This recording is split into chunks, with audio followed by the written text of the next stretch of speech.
What's going on, guys? I'm Zell15Gamer, and today we have yet another gameplay mechanic for you to try out. I know, what is it, like 3 in a row now? Geez, do I ever stop? Well, no. But that's just the thing, gameplay mechanics are everywhere whether you like it or not. They're in platformers, they're in minigames, they're even in movies. Not sure how that worked out, but props to the creators for thinking outside the box. This one in particular has been featured in a variety of levels throughout the community.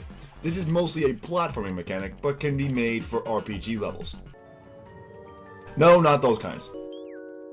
These kinds. So, without further ado, let's get into it.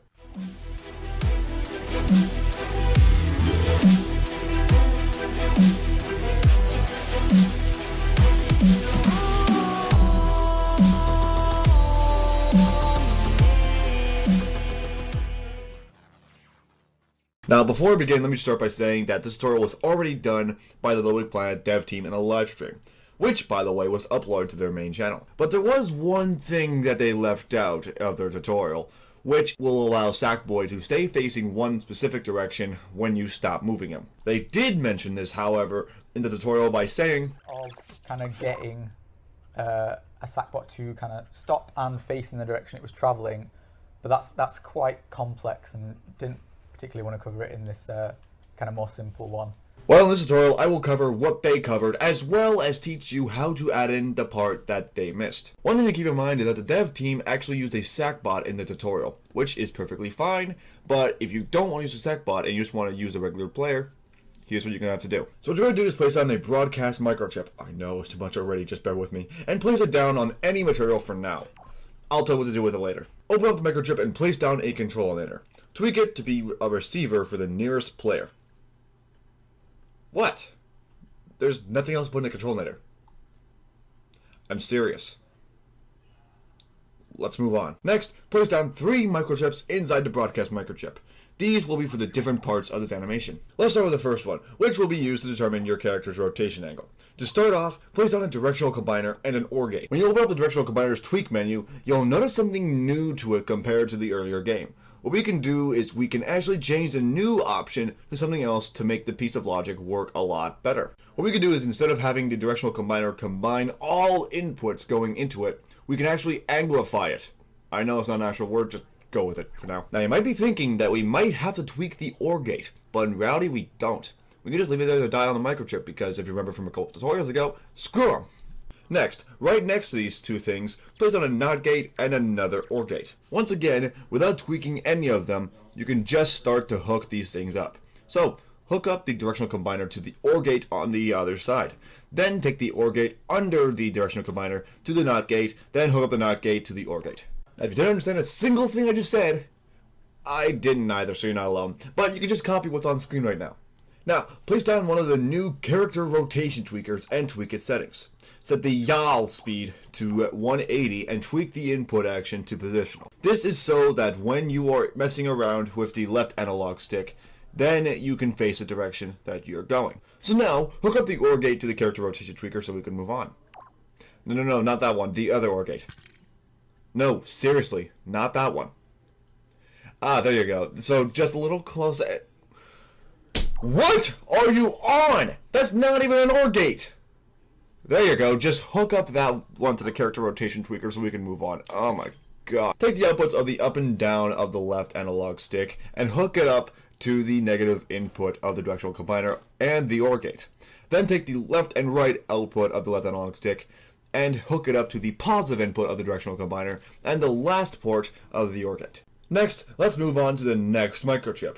This is going to be for the in and out movement of the player. Seeing as this is a 3D movement tool, the player has to be able to move through the layers with ease like they would moving left and right normally. Speaking of which, have you noticed that all the characters move at different speeds when they're walking? No? How the fuck? Well, whether you notice it or not, they do, and this is crucial to know if you want to use this tool for all the different characters. This tutorial is mostly for Sackboy, however, if you don't want to use Sackboy in your levels, you don't have to. But if you want to use this, and you don't want to use Sackboy, you're going to have to know the speeds for each of the characters. To start off, Onsock goes at a speed of 7.4 LBP units per tenth of a second. This means he moves about 3 small grid blocks in 1/10 of a second. Which might not seem very fast, but if you actually think that, then you clearly have not seen the sock puppet dog in action. Next is Toggle. but both of his forms move at different speeds because, as I said in my trailer breakdown video, Toggle is a motherfucking fatty when he jumps. So that means we have to take a look at both of his forms. Big Toggle can move at a speed of 3.8 LBP units per tenth of a second, while Little Toggle can move at 5.6 LBP units per tenth of a second. And finally, Swoop moves at a speed of 5.2 LBP units per tenth of a second while walking. Now, if you weren't paying attention to the math-induced measurements that LittleBigPlanet 3 has offered us, then here's a diagram showing the speeds of each character. Meanwhile, Sackboy's speed comes to a mere 4.4 LBP units per tenth of a second. Okay, so now you're probably looking at me going, bruh, what the f***? Why are you telling me this shit? Well, because it's needed for the speeds of the player when they're moving through the layers. So, inside the in and out microchip, place down three things: an advanced in and out mover, a NOT gate, and a microchip. Hook up the NOT gate to the microchip, thus turning it off when a certain input is activated. Now I want you to tweak the settings of the advanced in and out mover. Tweak it to the speed of the character you're using. For this tutorial, we're using Sackboy's speed. And set the movement type to directional speed. This way, when moving the left analog stick in a certain direction, the advanced in-out mover will move in that certain direction. Now you might notice a bit of a shift directly to the nearest layer when you stop moving. This is fine, however, if you don't want this, you can add a few bits inside the microchip that's inside the microchip. I guess you could call it microception.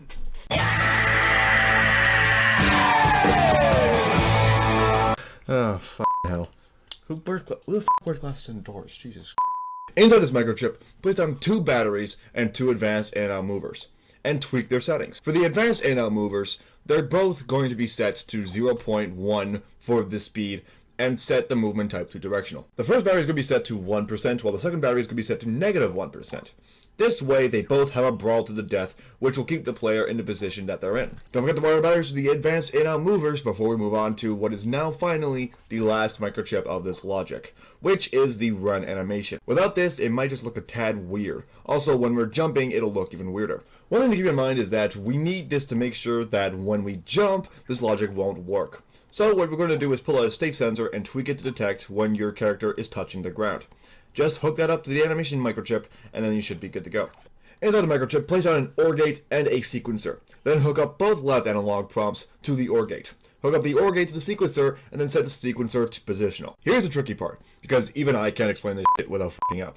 So, I'm going to try and improvise this so we can get through this and move on. Open up the sequencer and shorten its circuit board to about 3 stripes and a quarter. Then place down 3 character animation tweakers on it that each take up about 3/4 of a stripe, and place them down just like this. Tweak the first one to be a slow animation walk, then set the second to be medium walk, then the last one set to be fast walk. Now I would say that you should mess around with the rest of the settings, but they should automatically change when you set the animation inside the sequencer. So I think we'd be done. That's bullshit, because we still need to add the part where Sackboy stays facing the last known direction that the analog stick has moved in. Before we actually start, there's something that we need to add in because I just remembered that the logic might not work for certain behaviors during the level. When you move around and you hold the L2 button, you'll notice that the character won't move around like he's supposed to, but instead stands there moving his arm around. Talk about a lazy player. Well, with the logic we currently have, you can hold L2 all you want, but you'll still move around with the arm doing the same goddamn thing. Now, obviously this looks a little odd, and this can be fixed in many different ways, but I'm going to try to avoid moving around the L2 button pressed as much as possible. So, inside the control nator, place it on a NOT gate, and hook up the L2 button to it. Then hook up the NOT gate to the in and out microchip. This means that when you press and hold the L2 button, you will not be able to move through the layers. Now place out a new microchip inside of the broadcast microchip. This will determine what can't be affected by the rotation of the character. Inside the microchip, place down a 7-port OR gate and tweak it to be inverted. Then place down 6 state sensors. Each state sensor has their own certain setting for it. However, because I'm trying to make this video as short as possible, just tweak each state sensor to the following settings so we can move on. Hook each state sensor to the OR gate, then hook up the L2 button to the OR gate as well, wire the OR gate to the rotation microchip, thus making sure that any of the inputs here will cancel all unnatural rotation and default you back to the normal. Now for the part you were probably patiently waiting for, how to have your character stay facing the direction you last moved. Well, to do this, you need to get rid of everything that you put in the rotation microchip so we can start from scratch. Come on, Come on, like, come on. I know it's hard. I know it's hard. Okay, I know it's hard to let go of something that you worked so hard on, but you know what? It has to be done. Come on, come on. Just get rid of it. Just freaking get rid of it. Don't be a pussy. Come on, get rid of it. There you go. Let's begin. To start off, let's add in two simple directional sensor setups. Place down a directional splitter, two timers, and everyone's favorite directional combiner. Tweak both timers to have the target time set to 0.1 seconds. Then set the input action to positional. This will ensure that the percentage of input that is being put into the timer will be mimicked. Hook the timers up to the inputs of the directional combiner, then hook the outputs of the directional splitter to each timer's input. Now you have a very classic system for your left and right analog signal. Copy the entire thing and place it a little lower for the up and down signal. A little off to the side, place down another directional combiner set to amplify the inputs, and hook up the left and right directional combiner to the positive input, and hook up the up and down directional combiner to the negative input. Let's move further down and place down a 4-port OR gate. Now connect each output of the two directional splitters to the OR gate. Now place down a sequencer set to positional for this part. Inside the sequencer, place down a 100% battery set to cover 2 stripes. Don't forget to set the length of the sequencer to 2 stripes only as well. Hook that battery up to a NOT gate. Oh, I almost forgot. You need to place down a NOT gate. Totally not lit on that one. Moving right along then. Take the output of the amplifying directional combiner and create a circuit node on the board. Then hook up the battery from the sequencer to the bottom of the node. Place down an OR gate next to the node that you placed down. Connect that node to one of the ports of the OR gate. Take the output of the OR gate and place on another node. Hook up the node to the last part of the OR gate. Don't bother asking, guys. I'm still not drunk. Stop asking. Anyways, hook up the NOT gate from before to the node. And finally, place down the character rotation tweaker that's needed for this, and tweak its settings to the same settings as before. If you don't remember them, then here they are. And that's it. You now have the amazing and oh so fucking complicated piece of machinery that by now has caused me to drink about 5 Monster cans and 3 cups of coffee to get this done before the end of March break, which I didn't end up doing anyway. Anyway, that's a tutorial, but right now it's time to give credit where credit is due. This tutorial, while it may seem like it's my mind having a fuckfest over the logic and over the script, this is actually a combination of 2 different perspectives of this kind of logic. The first set, as mentioned in the beginning, was made by the LittleBigPlanet dev team. However, because I didn't mention the specific part that I just added in, I had to figure out how to add in the last part. Thankfully, a creator by the name of Codex was the answer. Heard the name before? Well, you should. He's a cool creator and an even cooler YouTuber. Not to say he's a bad creator. I just mean, moving right along. Anyways, you can click the annotations on screen to check out each channel, or you can check out the links in the description to where I got the logic for each, and also, of course, their YouTube channels and LBP.me profiles. Don't forget, when you go to their channels or profiles, don't forget to mention that gamer sent you. But credits aside, thanks for watching this tutorial, guys. I really hope you enjoyed this long tutorial, but thankfully it's done and I can go on about my day to create some awesome videos. Now, before the video ends, you can do me a big favor by checking out the last tutorial video on screen if you haven't seen it yet, and I will see you guys in the next video. Peace out.